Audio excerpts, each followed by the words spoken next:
Hi friends, आप हमारे channel पे नए हैं तो हमारे चैनल को सब्सक्राइब करें, लाइक करें और शेयर करें ताकि आपको नए वीडियो सबसे पहले प्राप्त हों। दोस्तों, आज हम 9th की गणित पढ़ेंगे। इसमें हम अध्याय 2 के बारे में चर्चा करेंगे।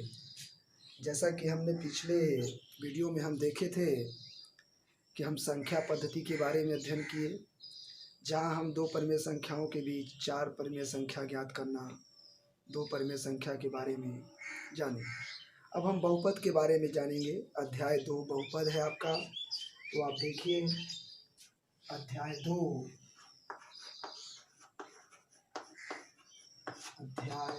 2 बहुपद।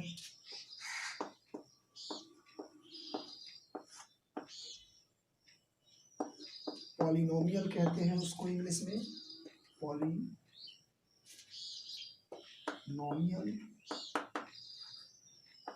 पॉलिनोमियल। सर्वप्रथम हम बहुपद के बारे में जानेंगे। बहुपद क्या है उसके बारे में देखें आप। परिभाषा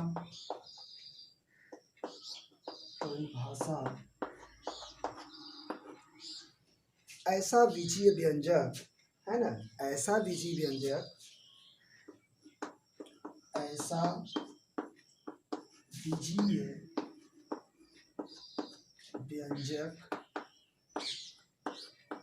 जिसमें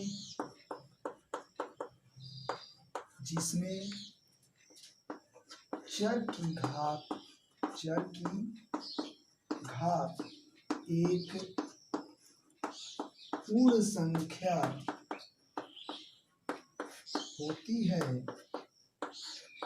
संख्या होती है, ऐसे बीजीय व्यंजक बहुपद कहलाते हैं।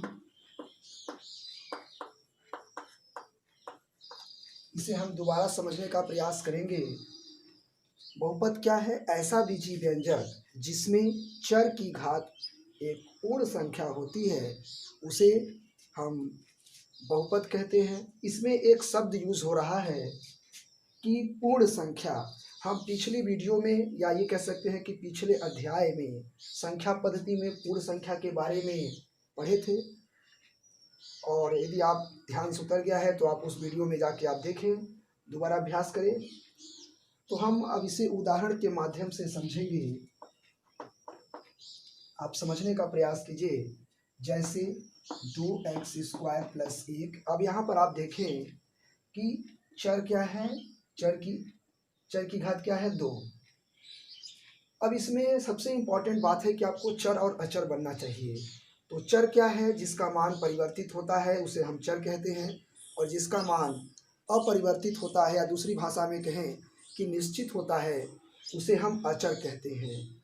तो अब इसमें एक दूसरी बात आती है कि बहुपद के प्रकार। अब हम दूसरा हेडिंग पढ़ेंगे, बहुपद के प्रकार। इसके कुछ प्रकार इस प्रकार हैं। जैसे पहला, रैखिक बहुपद।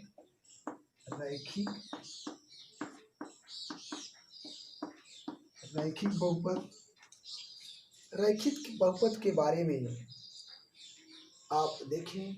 ऐसा बहुपद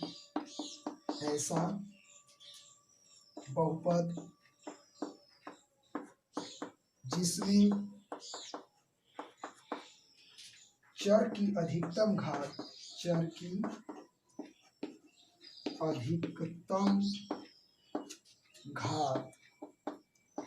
एक होती है, उसे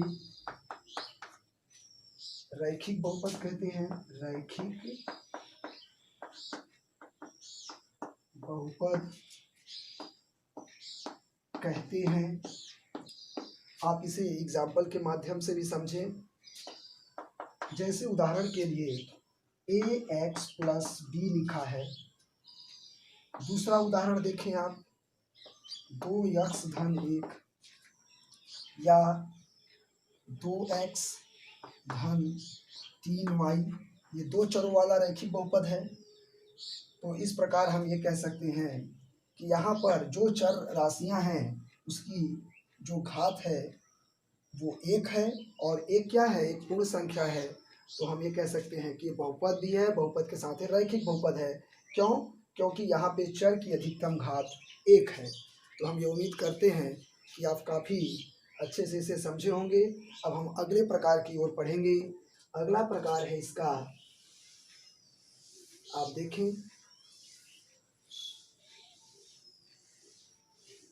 अब आप यहाँ पर देखेंगे इसके आगे के प्रकार को। तो दूसरा नंबर है आपका द्विघात बहुपद। द्विघात बहुपद, तो ऐसा बहुपद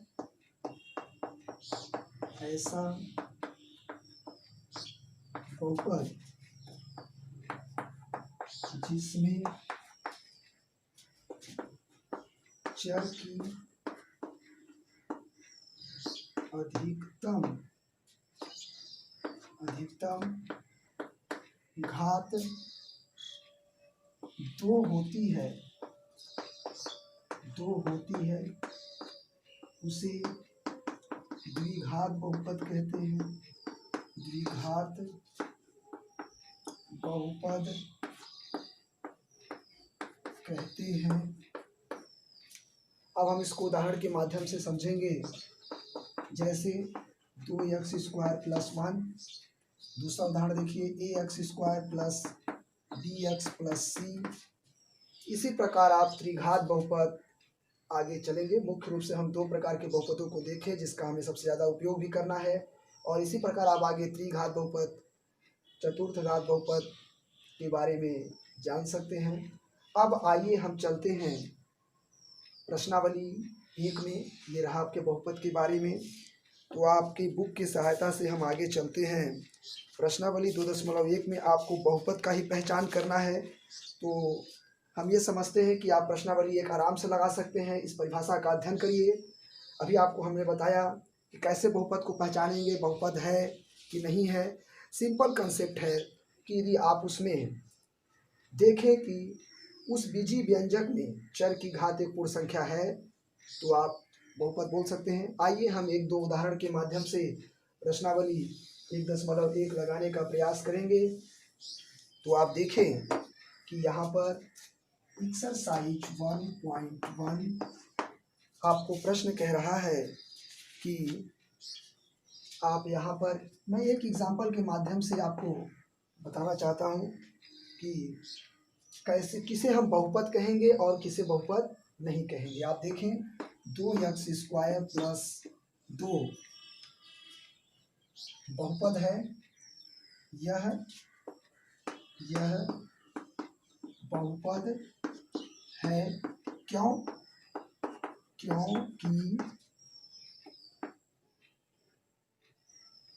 क्योंकि यहाँ x की घात एक पूर्ण संख्या है। अब एक हम दूसरे उदाहरण के माध्यम से देखेंगे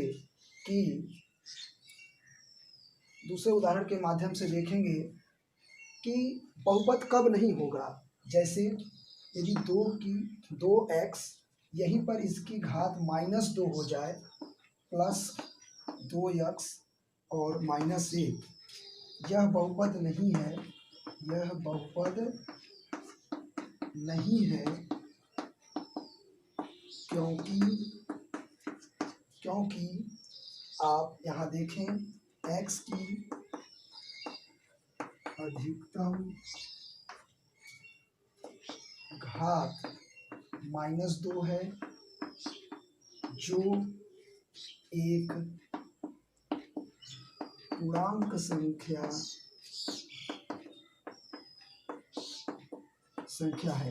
तो हम ये उम्मीद करते हैं कि आप इसे कब बहुपद कहेंगे, कब बहुपद नहीं कहेंगे। अब इसी में एक बात आती है कि हम गुणांक किसको कहते हैं? जैसे आप यहाँ पर देखें, गुणांक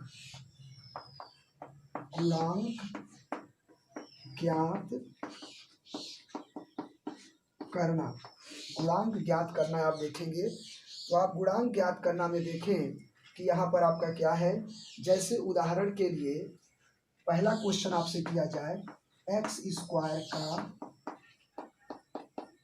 गुणांक, तो आप देखें एक्स स्क्वायर के बगल में यहाँ पर क्या है, 2 है। और आप इसमें भी देखें तो एक्स स्क्वायर का, यहाँ पर एक्स स्क्वायर का गुणांक है ही नहीं, इसलिए हम ऊपर वाले से देखेंगे। इसका नाम हम आपको समीकरण 1 दे देते हैं, आप यहाँ कोष्टक में लिख दें। समीकरण 1 में मतलब हम यहाँ से इसको देखे हैं कि एक्स स्क्वायर का गुणांक 2 है। तो उम्मीद करते हैं कि आप गुणांक भी समझ गए होंगे। तो हम आज के लिए बहुपद में इतना ही अध्ययन करेंगे। हम उम्मीद करते हैं कि आपको बातें समझ में आई होंगी और आप इसको देखते हुए आप बाकी क्वेश्चंस लगाने का प्रयास करेंगे। यदि कोई दिक्कत आती है तो हम अगले वीडियो में चर्चा करेंगे। और आज के लिए इतना काफ़ी। यदि